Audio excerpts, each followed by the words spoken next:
Всем привет! Мы продолжаем знакомить вас с интересными местами и доказывать, в республике есть где отдохнуть.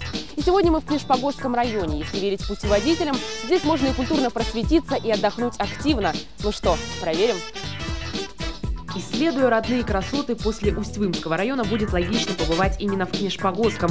Он расположен по соседству. Времени потребуется чуть больше, но водителям пугаться не стоит. Дороги здесь в отличном состоянии, испытано, как говорится, на себе. Первая точка в сегодняшнем маршруте – административный центр района, город Емва. Есть здесь музеи, памятники и другие достопримечательности, но мы выбрали необычное место. Одним из современных видов туризма считается агротуризм. Это когда городские жители уезжают подальше от мегаполисов и погружаются в деревенскую жизнь. Правда, в России, в отличие от западных стран, агротуризм еще не так распространен. Но наш край Запад, похоже, догоняет.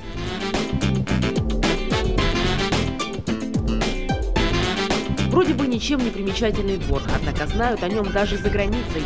В небольшом хозяйстве побывали уже сотни туристов. Что же в нем особенного? Здравствуйте. Здравствуйте. Знакомьтесь, Гульнара Размыслова, глава фермерского хозяйства и по совместительству создательница агротура ВРВОЖ. В своем хозяйстве содержит коров, лошадей, овец, коз, поросят, кур и гусей.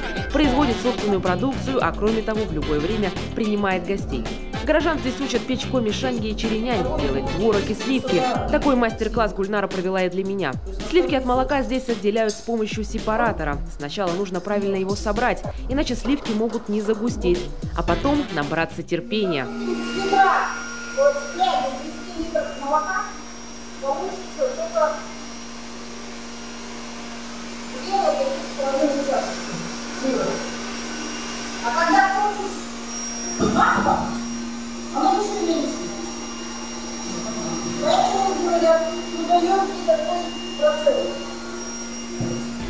Зато спустя пару суток у вас на столе будет свежий и натуральный продукт. К слову, научиться доить коров и коз здесь тоже можно. Любимица Майя, знакомая многим как один из самых популярных участников этого фестиваля «Люди леса», к туристам относится с пониманием. Мои неумелые попытки позаимствовать кружечку выдержала стойко. На себя. Не на себя. Все куда-то не туда. Кстати, для животных здесь просто раздолье. Один только собачий питомник чего стоит. Любимая порода Гульнары – Сен-Бернар. Но таких красавцев здесь 6. Все призеры российских и международных выставок. В свободное от конкурсов время с удовольствием прокатят детей в специальной телеге. Так что можно смело приезжать целыми семьями. Эти ребята не укусят, хотя лапу всем подряд не дадут. Дай лапу. Дай лапу. Дай другую лапу. Понятно. Для взрослых транспорт посерьезнее. Бричка, запряженная лошадью. И тоже не какой-нибудь, а орловским рысаком.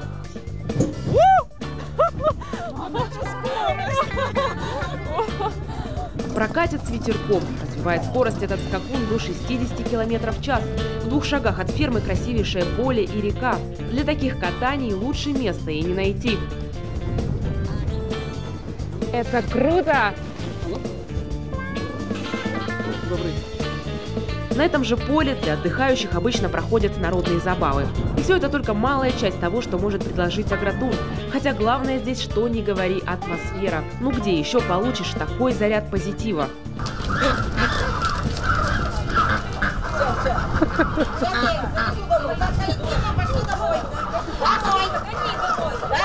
А здесь погоняешь гусей, погладишь лошадей, испытаешь на себе все прелести деревенской жизни и будто заново родился. Поклонников такого отдыха, кстати, уже немало. Недавно приезжала целая делегация.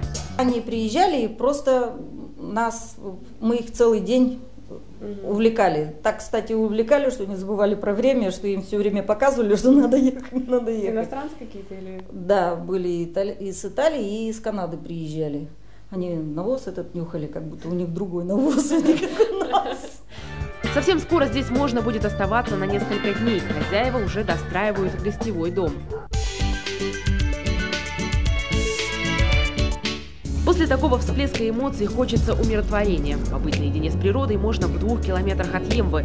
До места, которое мы выбрали, нужно плыть на переправе или в лодке. Доставить нас на другой берег согласились местные. А это Турья, одно из древних коми-селений. По официальным данным, ему уже 536 лет. Хотя, говорят, появилось оно еще раньше, но к 15 веку сюда начали съезжаться торговцы со всех северных земель. Когда-то здесь проходили многолюдные ярмарки. По Великому речному пути, связывающему Северную Европу с Северной Азией, перевозили пушнину в Германию, Китай и Норвегию. Но в 1597 году царь Федор Иоаннович приказал поставить таможенные заставы, чтобы пушнина не уходила мимо государевой казны. Все об истории своего села знает Светлана Самсонова. Она руководит местным музеем. Хотя это скорее старинная изба. Заходишь и попадаешь в другой век. Традиционная утварь и одежда много лет по крупицам собирались работниками музея. Детская обувь, ношенная до дыр, и изготовлена она деревянными гвоздиками.